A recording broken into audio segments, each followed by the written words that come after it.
Welcome to the Love on the Go podcast, brought to you by Carolinas Matchmaker. I'm Laurie, and for over 17 years, I've been helping singles find the relationship of their dreams all over the Carolinas. Along the journey, I've met so many amazing professionals and experts from various fields, and I'm excited to introduce them to you. What's my goal? I want to help you look at love and relationships in a new way and to grow in your understanding of how love works. Let's learn together how people have overcome personal obstacles and have found love, first and foremost with themselves. The ultimate goal is realizing that you are worthy and deserving of love. Let's get started. All right, I'm excited. All right, our guest today is Lauren Corriher, and she is a writer, and she has been featured in so many magazines. You've written for Southern Living, Condé Nast Traveler, Shape, Health, Parents, Axios Charlotte, and many more. Welcome, Lauren. Thanks, Laurie. I'm excited to be here. I am too. So I reached out to you. So Lauren wrote an article about Carolinas Matchmaker for Axios Charlotte, and it blew up. It was amazing. It ran January 29th, I think it was, somewhere that week, 27th maybe. And I think I had 150 new profiles as a result of that article. It was phenomenal. So thank you so much for doing that. Of course. And I know you've been sort of in the relationship space for a long time. You wrote an article years and years ago. That's how we first met for a woman's magazine back then. Today's Charlotte Woman, which does not exist anymore, but yes. And that was a beautiful article. And so then you circled back to me, and I was so delighted to reconnect. So tell me, so that article was just all about my business and how I worked with people. What was the reaction that you got on your end? You know, I think people hear Carolinas Matchmaker and think, oh, she's a matchmaker, period. And I think being made aware of your online dating services, people were like, wait, online dating is so draining. If I can bring in a professional, that's amazing. I didn't know that existed. Like, we have personal trainers, people do meal delivery services. You outsource the things you don't like to do or you're not great at. And, you know, why not outsource finding your spouse? That's like the most important decision you can make in your entire life. It's worth spending a little money on. Totally. Exactly. And you had a lot of experience. So I don't know, are you still doing that blind date series? I just retired. Okay. It was 4 years. I loved it, but it was just, you know, I've been married 3.5 years. I'm definitely out of the dating game. I was like, it's time to pass the torch to someone who is more in that scene and more aware of what's going on. But it was a great experience. It was so interesting to just watch how people's minds work and, you know, watch people be willing to set up on a totally blind date. Like, that's a big ask, I would think. It is a big ask. And you were doing it for which publication? For Axios. For Axios. Yep. Okay. So how did you fit? Because that was really matchmaking what you were doing. It was. So we had and still have a SurveyMonkey database, right? And readers can submit their profiles. So there was thousands and thousands of people. So I would go through and try to match everybody up. And, you know, everyone has their different deal breakers and their different things they're attracted to. So I'm trying to get to know person A, and would they be interested in person B? And okay, it sounds like they'd be interested on paper, but when they go out, what actually happens? It was a roller coaster, but I really enjoyed it. It was fun. Did you have any marriages? I did not have any marriages. I'm not like you. I do not claim marriages. I don't even know that I could really claim long-term relationships, though I do think I had a couple that they were together for maybe a year, which I was pretty proud of. Unlike you, I'm not a professional. So I was like, you know, that's not terrible. I'm doing my best here. And you did your best. And what I can appreciate about it is this is hard work. Yes. Yes. Making matches. Yes. Like, people think it's so much fun. It's like, no, this is really hard work. What these people are looking for. Yes. And I think it's one thing, like, I set up a friend and she's now married to my other friend and they have a baby and everything. But it's like, I knew the two of them. So I kind of thought like, okay, she would like him and vice versa. But this was really difficult. And I'm sure it's what you deal with because you don't know the people personally. You don't have years and years of history. So you're just like, well, hope for the best. Right. And even when you do have all that history, it still can be even, I think sometimes even harder. So what were you most surprised about when you were doing your blind dates? I think I was most surprised that it really comes down to like first impressions, and people can say, oh, I'm open to any body type. I'm open to any hair color, this sort of a thing. It's really about personality for me. But then they would get there and this person would have all the personality traits they wanted, the hobbies they wanted, the adventurous personality. And if they weren't what they pictured in terms of conventional attractiveness, then it probably wasn't going to work, which I don't blame people. Like, we are who we are. We're all human. We're attracted to what we like. But I was still like, oh, I wish we could put that aside a little more. Yeah. So did you find that the men were more visual or the women, or both? I think it was both. I really think it was both. I think the women were more open to giving second chances. Like, okay, I don't totally know, but we had a fun date. Let's try it again. Where the men seem to be more black and white. And you and I have talked about that. That kind of seems to be a trend. Yeah. And it's funny. I mean, I had always known that men were visual, but I didn't really understand that until I became a matchmaker. And it even took me years into matchmaking. I was like, okay, now I get it. Right. Like, I really do understand now. And then the hard part for me is, you can see a picture of someone and, they look just like a regular person, like, just like us, but then you meet them in person and they're so sparkly and they are so interesting and dynamic and, sexy and everything. And they can really pull you in energetically. And so I really try to convince people, even if like at a first glance, they're like, no, not my type. It's like, yeah, but you don't really know. And it's like, I wanted to set up a friend of mine with one of my clients recently. And in my mind, my friend is gorgeous. Like, I hate the whole 10 out of 10, but I mean, she really is. She's like an 11. And then I was like about to send her photo to my client. And I was like, oh, wait, that picture, like, no, she doesn't even, that's not how I see her. Yes. And so that's what I hate about it. That's actually why I like to have these events. Right. Because it's more natural and you can see people out in the wild. Yes. Yes. And that energy can really pull you in. And I think it goes the other way, because I met my husband online. I did online dating for years. And there were a lot of times when I would see a guy and be like, oh, he's really hot. Like, this is definitely the type of person I'm looking for. And then he'd meet in person and I'd be like, we have no chemistry. You have bad manners. You don't ask any questions. Like, in his personality, if he was starting at a 10, he would become a 6 just based on how he was in real life. And I think that happens a lot. Totally. Have you seen that trend on? It definitely was on TikTok. I don't know if it ever made it to Instagram, where they're like, he's a 10, but he's, what is it? Like, he smells, so he's a 6, or he's, like, and it like, really pulls people down, or he's a 2, but he has dinner, with his mom once a week. So he's a 10. I don't know. It's so important to look at core values, but you can't deny attraction. So I think that's cool that you did that. And then you had the margarita confessionals. That was you and a girlfriend just chatting up, dating.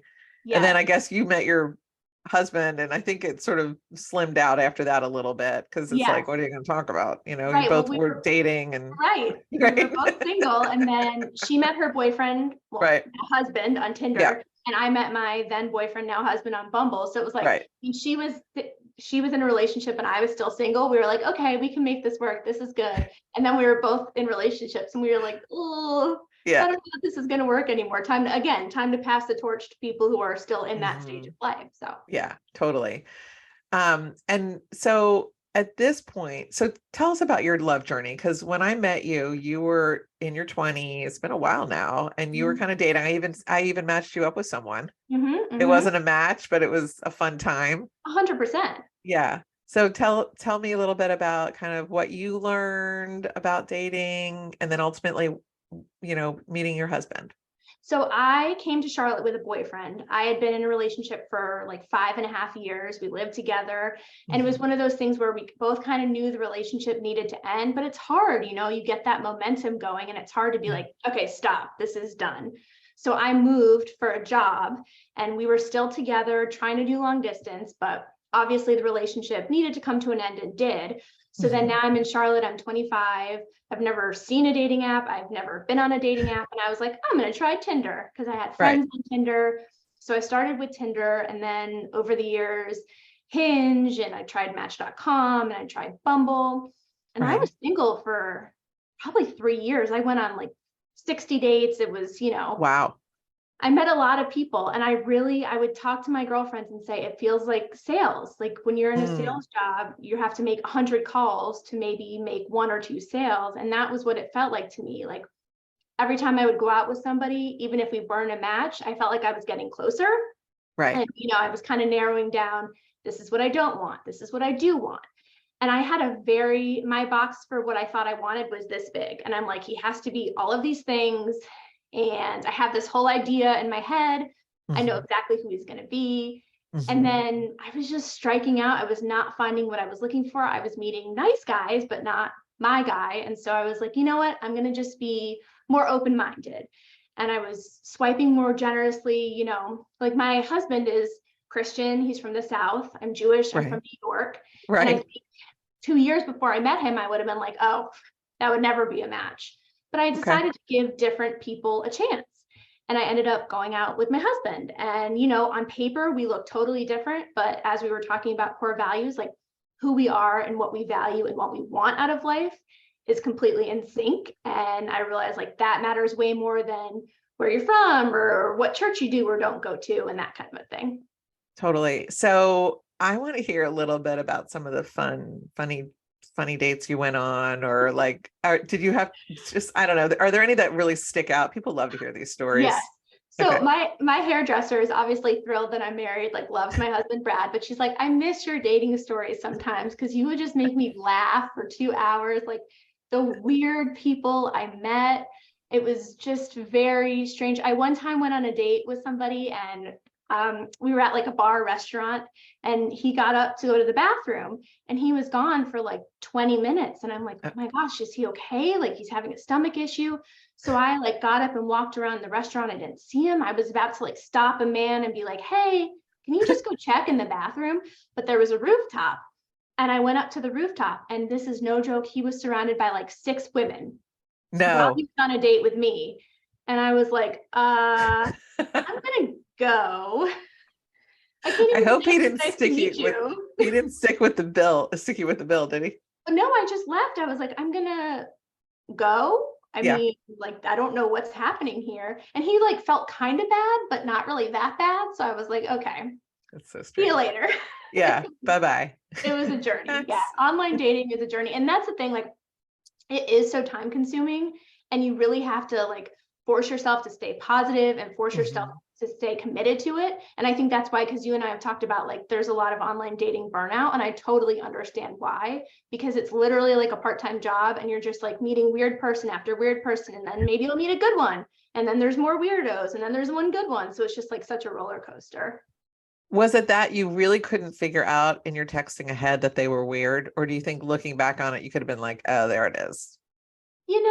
I would be pretty picky. Like I would text somebody and be like, okay, just confirming I'm seeing you tonight at 6. And if they didn't answer, I would be like, okay, I'm done. Like, I'm not going to show up to that restaurant. Or like if a guy tried to take things to like a flirty or really sexual place right off the bat, I'm like, I'm not interested in that. So I would be discerning, but I also think like I was really trying to be optimistic and not shut people down too soon, which I'm glad I did, but it also kind of like let some people sweep through the filters that I shouldn't have. Right. You are. It's like you're such a sweet person. Did you find that men were looking for sex very early on in most of your dating? I would be really picky when I was online. And like, as I said, if they weren't really trying to have a good conversation or they were like trying to be too weird and sexual, I wouldn't entertain that. So I think that stopped a lot of the people who only wanted hookups. Okay. And I think, you set that boundary, like I'm looking for more of a relationship. I'm not really looking to hook up. So I think being transparent about that would eliminate that situation for me. But I do know a lot of friends would run into that if you're not on the lookout for it. Right. Exactly. And it's so easy to shut it down when you're on a date. I mean, I do feel like it trends that women do say yes to sex pretty early on in their relationship history and their dating, certainly before date number 5, which I think is a mistake personally. I think it's really important if you're dating for relationship and for marriage, I mean, it's fine if you want to date just to have sex and have Right. fun and whatever. It's a different story. We're not talking about that. I think it's okay to pause and say, you know, we can wait on this. Let's see where this relationship goes and really see, is the other person, this is for men and for women. Let's see how we get along without that physical piece in the middle of it for Right. at least 5 good dates, when then you can see if it's really going to work out. And I say 5 because I've noticed that after you go out with somebody 5 times, it normally does turn into a relationship of 6 months or more, is what I've observed. So I'm not saying have sex on the 5th date at all. Like, I'm kind of like, wait 3 months, even just wait until you like really honestly see if you could even love them before you even start Right. with that. But wait at least 5 dates, so then you know if it's going to turn into something. That's my take on it. But and I also feel like, you know, a lot of people, if they've been dating for a while, it's like they've been there, done that. So do something different the next time. Right. And I gave that advice to somebody years ago, and she came back to me. She's like, "Oh my God, I did what you told me to do. I waited, and now I'm married and we're going to have a baby." And I don't know. She just said it set a really different tone for the It does. relationship. It does, because you have to keep in mind that all these people you're matching with, some of them will want a relationship, some of them will just want to hook up, some of them will want to get married right away. Like, you've got a bunch of different people in the same pool. So you have to be aware of what you want, and you have to set the tone that you want, because if you hook up right away, that's great. And if that's what you want to do, that's fine. But you also have to be aware that that may send a different message than the one you're trying to send. And I think it's nice to have that foundation where you get to know each other before you take that step. But if you're not looking for that and you don't want to get married right away, then do you, but just be aware that it has a different connotation. Exactly.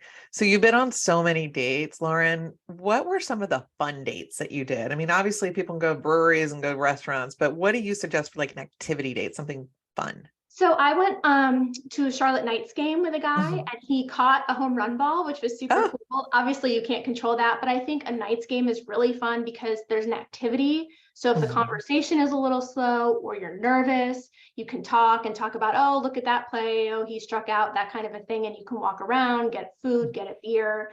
I would get sick of like, let's just get a drink and stare at each other. You know what I mean? And sometimes that's fine, but especially if you haven't really been talking to the person a lot and you're not sure if you're really going to get along. An activity, not a movie. I think a movie is a mistake, but some sort of activity, bowling, whatever, would be a really good idea. And my husband and I went bowling on, I think, our 3rd date, and like everyone looks goofy when you're bowling. The shoes are goofy. Everyone's terrible at it. So I think it's very like humanizing and puts you on an equal playing field. So I think bowling is a good date too. I love that. It's even fun now when I go bowling with my husband. It definitely brings out the child in us.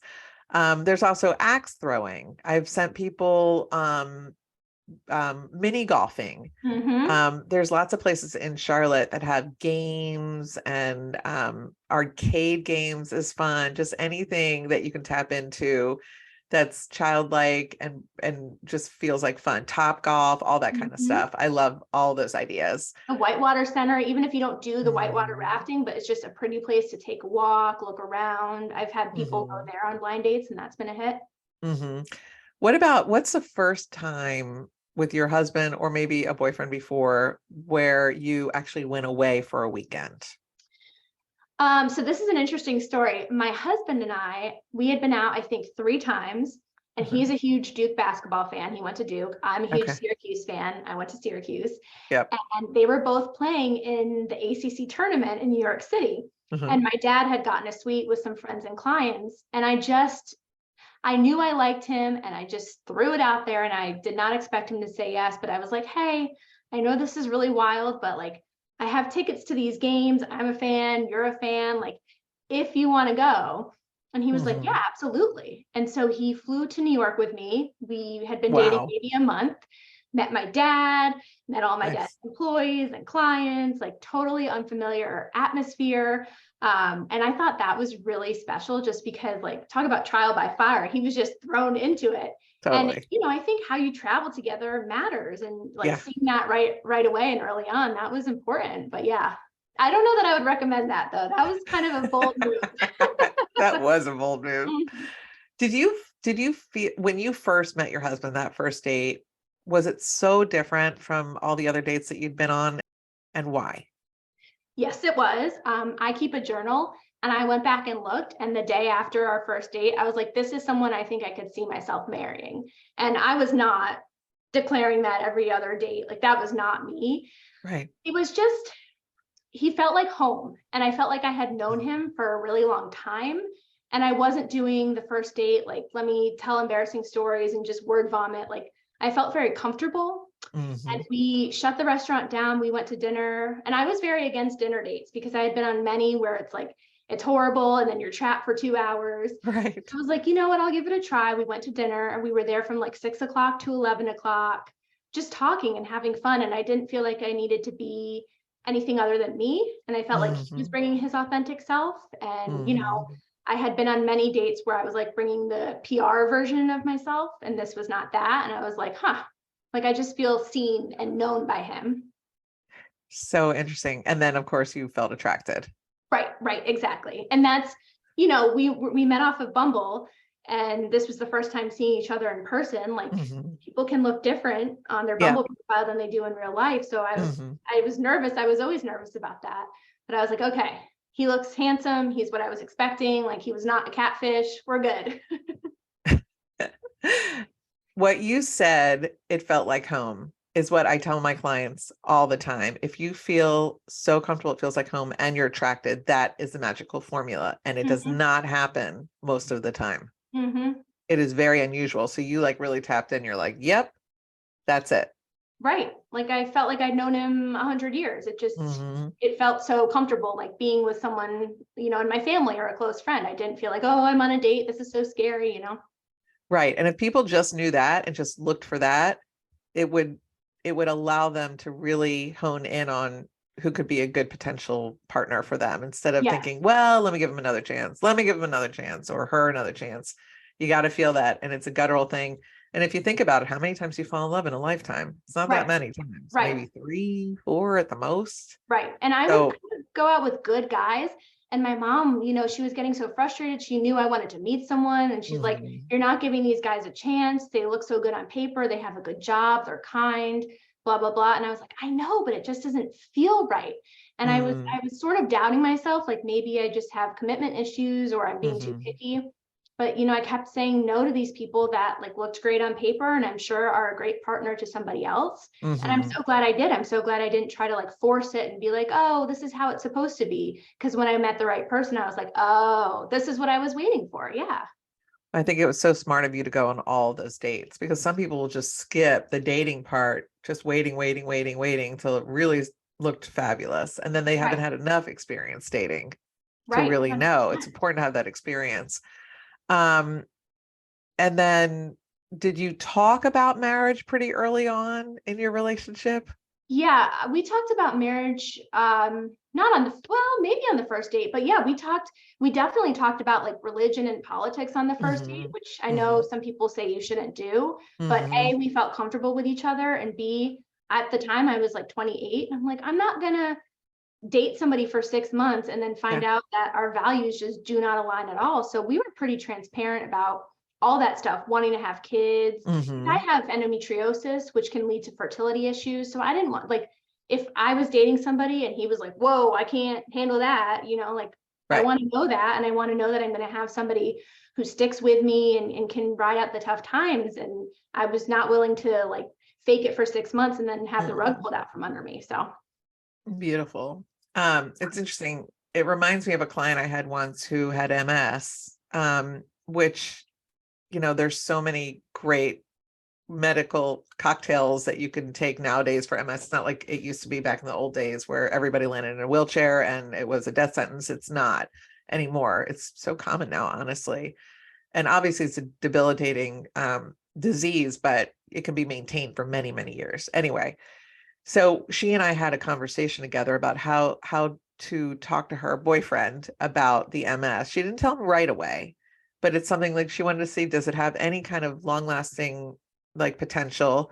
And then we talked about how to discuss it with him, which you can use for a lot of different things, from mhm. STDs to any kind of medical issue that you might feel uncomfortable bringing up initially, but obviously, especially with an STD, you need to talk about that before you get intimate.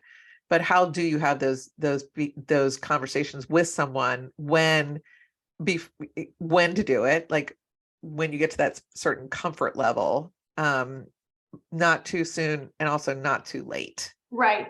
So, you can't bring it up on the first date necessarily, but pretty soon after. And then, honestly, the way somebody reacts, how they're going to be in relationship down the line. And if they don't react well, then they're not your person, period. Right. And I think the same thing would be true if you deal with depression or anxiety. Like that is a part of who you are, and you want to know that the other person can receive that and be a safe space for you, versus like, oh, I wish you would fix this. It's so annoying when your anxiety is bad, and that kind of a thing.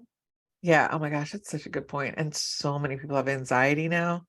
It's almost like just the norm. Yeah, I mean, I have anxiety, and I was very upfront with my husband about that, because like I wanted to know that he was going to be patient with me and not get frustrated, because like I get frustrated enough with myself. I don't need somebody else making me feel bad. And he's like so open about it, totally gets the triggers. And I think that's really important. If you want to have a long lasting love, like I'm not perfect, he's not perfect, but like let's be honest about it and be accepting and give each other grace. Exactly. I have anxiety too, and it comes and goes, just like everything. I mean, and I married a secure man who he doesn't have anxiety. I'm like, who are you? Like, how does that even happen? Right? Like weird, whatever. So, he calms me down. Like we talk it through. Like you have to be able to have a partner, and he wants to help me, genuinely. And then once we talk it through, I'm like, okay, so we can see, is my anxiety based on something real, or if it's something made up in my mind, or what are the next steps I need to take to get through the anxiety? And most of the time, frankly, it's just that I need to have a real conversation with someone. And those conversations are hard to have because usually you have anxiety based on a situation. How do you have those? And I guess as I've gotten older, I've been able to have some of those harder conversations, and people are usually grateful that we're having that conversation at the end of the day. And it's nice to have a partner that you can just talk things through with, period. And that's what can perfect. Yeah. Like nobody's perfect. Everybody's just walking through it, just trying to figure it all out.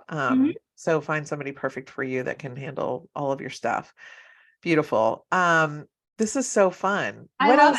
I know. Is there anything else? I know we'll wrap up, but is there anything else that we can talk about that you think would be interesting for people to hear about all of your dating?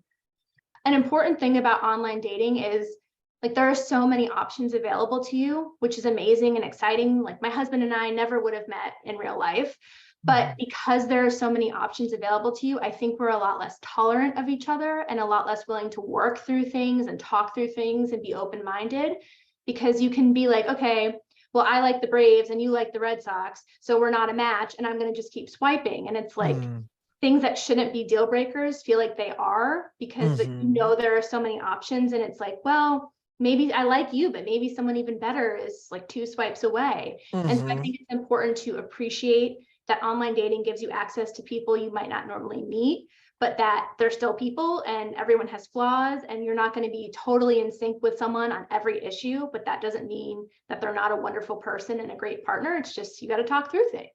Yes. I love it.